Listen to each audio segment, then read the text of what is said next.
Okay, good morning. We are talking about the Intolerable Acts. Sorry, I thought I had this recorded. Recorded doing it with this student, your classmates, and it didn't record. So, this, by the way, is the British Prime Minister in the 1770s. Remember this guy? He's just as responsible for the revolution as George III.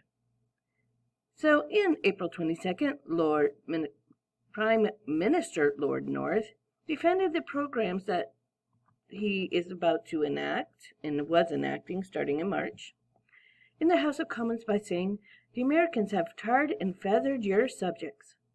We did, but they had it coming. They were tax collectors. "Plundered your merchants." It was just tea. Come on. "Burnt your ships." Well, yeah, but they had it coming. I mean, come on. They're in our ports. "Denied all obedience to your laws and authority." Yeah, and they still didn't get the message. "Yet so clement and so long forbearing has our conduct been, that it is incumbent on us to make a different course." So he's trying to claim they were being nice, and now it's time to get mean. Whatever may be the consequences, we're going to talk about the consequences next unit. "We must risk something. If we do not, all is over." Yeah, it's all over. So, key facts you need to know. British Parliament is responding to the Boston Tea Party by passing 4 laws that we are going to talk about, which the American colonists call the Intolerable Acts. The Parliament just referred to them as the coercive acts. Well, they're coercing intolerably.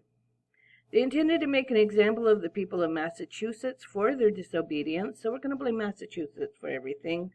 After all, Boston Massacre, Boston Tea Party, it's capital of Massachusetts, the colony, still today the capital of the state, by the way, you better know that. So, yeah, we're going to make an example of them. Not a good idea. These laws are going to help them separate the colonists from the rest of, Massachusetts from the rest of the British colonial America. Well, remember the snake from your little political cartoon analysis? You better remember it. Well, what happens if you're trying to unite the snake so it doesn't die because if you chop it up, it's dead? Well, and then what happens if you separate a piece of something that's trying to reform or to form? So they are passed from between March and June of 1774. Almost like the next year, the American colonists are going to do something extreme. And they're intended to make, once again, an example. And it was to discourage the other colonies from opposing British rule. It's going to have the opposite effect. And a critical factor to the road to the American Revolution. So once again, if your people are becoming rebellious, if they are unhappy, if they are in the streets protesting, perhaps taking the harsh tactic may not be the best idea. So the first is the Boston Port Act. The Boston Port Act basically closed Boston Port. So it closed the port of Boston, which, by the way, is a major port city. It still is, along with everything else that goes on in Boston. You can't forget it is a port city. And they were going to keep this closed until the East Indian Company was paid for the destroyed tea. And if you think the East Indian Company sounds like it's got too much power, yes, it does. So the British rationale is to coerce the colonists into repaying for the lost revenue caused by the Boston Tea Party. Yeah. And the colonial impact is it's going to create, a great hardship for the people in Boston because most of their jobs either had to do something to do with the docks, working on the docks, or the ships, shipbuilders, sailors, etc. And if your job isn't around those, probably your clients' jobs have to do something with those. And the impact is, once again, it's going to cause a livelihood problem. The next act is the Massachusetts Government Act. So if you will recall, back when the Mayflower landed near Plymouth Rock, we had the Mayflower Compact. And since then, Massachusetts has been running themselves. Really, the British government had very little to do with the running of Massachusetts, well, they decided to take away the rights of self-government. That's going to go over swimmingly. Yeah. So their rationale is it seemed to punish the people of Boston and force it out of resistance. Because forcing people out of resistance works. Maybe in another universe. So almost all positions in the colonial government were then appointed by the governor, who was appointed directly by King George III. And the activities of the town meetings were limited, which kind of, think about our First Amendment and why we feel it's our First Amendment. The right to assemble. They were trying to stop the right to assemble. So colonists became angry by the infringement of their rights to act independently and freely. So once again, they're trying to say, well, you're misbehaving, so we're going to take your self-governance away. And that is not exactly going to work as planned. Hint for next unit. The third act is the Administration of Justice Act. It states the British officials accused in committing crimes in a colony are taken back to England for trial. So yeah, you commit a crime. So you murdered somebody in Boston or anywhere in Massachusetts. So you decided to reenact the part of the Salem witch trials, accuse somebody of witchcraft, hang them, and you will be tried for the murder in England and not Massachusetts. And their rationale is, well, the witness is going to have to be forced to travel, and they knew darn well that it's going to be hard, especially when you can't even get out of Boston Port. And it allowed the British to escape justice or any punishment from the colonial Americans. And, guess what the odds are that the British are going to find their own people guilty of doing something to the colonists? So colonists now have no leverage over the unlawful actions of the British officials who occupy most of their major offices. So if you know you can't get justice, what is your next course of action going to be? Look to Batman for what the next course of action would be. Next is the Quartering Act. It's allowed the British to quarter British soldiers in the colonial buildings at the expense of the colonists. And we're not just talking the large buildings, which they did take some of those. We mean you have to put the British officers up in your own home. You're going to have to make their meals, make sure their fire's warm, make their beds, So this British rationale is the constant presence of an authority in the colonies. Yeah, that's really going to help. And cost-effective means of occupation. That's what they really wanted. So they're not paying to house their own soldiers. And the impact is now we have a significant British military presence, and it's going to create more tension due to the nature of the previous use of the quartering during times of war.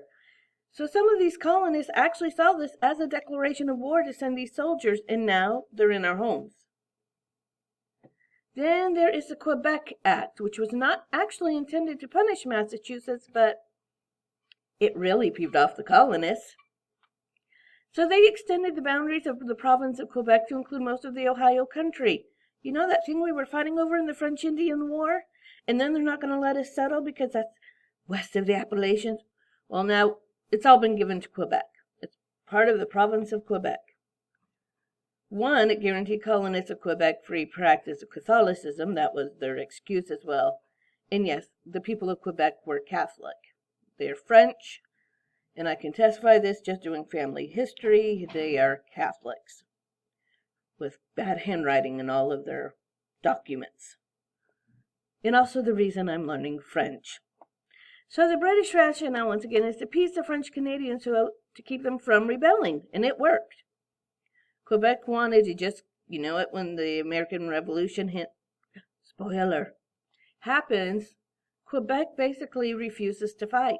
For either side, it was a leave us alone, which is actually very typical from people from Quebec or their descendants.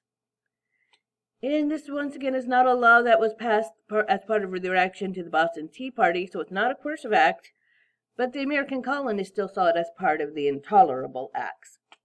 And it limited the opportunity for expansion to the West. Colonists viewed this act as, once again, one of the Intolerable Acts, and especially considering its stipulation and its timing, and they did feel like it was a punishment.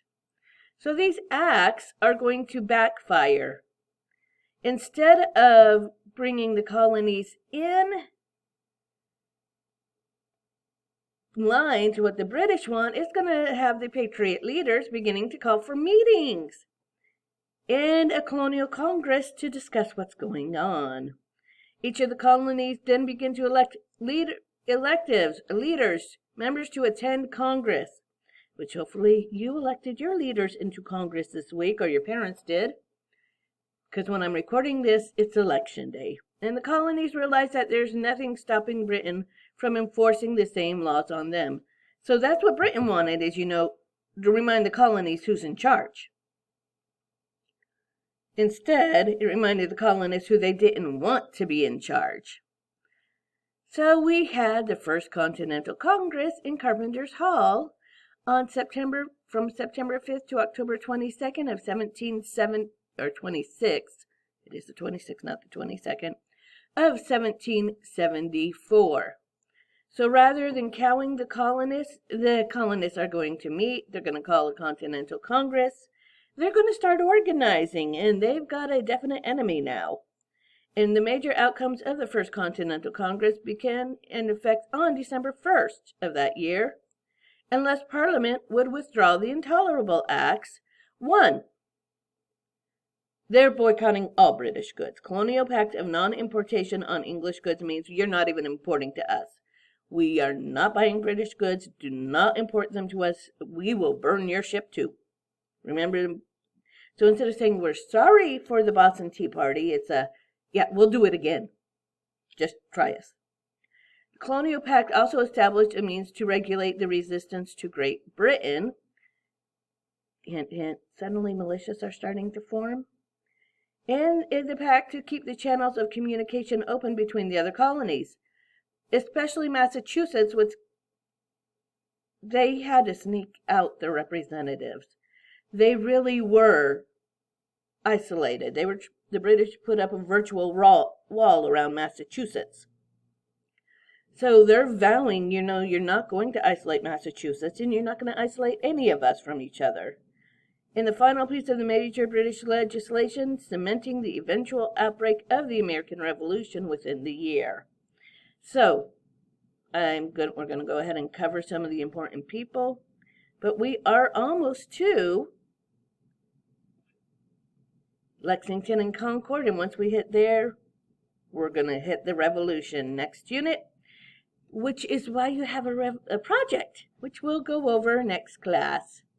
My in-class people went over it this class. Bye.